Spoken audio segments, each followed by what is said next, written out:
வணக்கம் friends, good evening. இன்றைக்கி morning ரொம்ப கோல்டாக இருந்ததுனால வாக்கிங் வர முடியல. ஸோ அதனால் ஈவினிங் வாக்கிங்.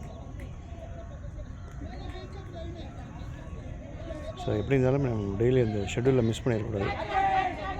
ஒரு டெய்லி பேர் மினிமம் ஒரு இப்போது 10,000 ஸ்டெப்ஸ் நடக்கணுங்கிற டார்கெட்டு. பட் அதை ஒரு சில நேரம் நம்ம மோஸ்ட் ஆஃப் தி டேஸ் பண்ண முடியறதில்ல. இல்லை 6, 7, 8,000 அந்த மாதிரி போய்ட்டுருக்குது. நீங்களும் அதை ஃபாலோ பண்ணுங்கள். கொஞ்சம் இது வரைக்கும் வாக்கிங் போகாதவங்க இருந்தீங்கன்னா ஃபஸ்ட்டு 1000 ஸ்டெப்ஸ்லேருந்து ஸ்டார்ட் பண்ணுங்கள். ஓகே இதுதான் இன்றைக்கி உங்களுக்கு அவதார் ஃபுட்ஸ்லேருந்து வர்ற tips. Okay, see you in the next video. Okay, bye. பாருங்கள் ஈவினிங் கிரவுண்ட் எப்படி இருக்குன்னு.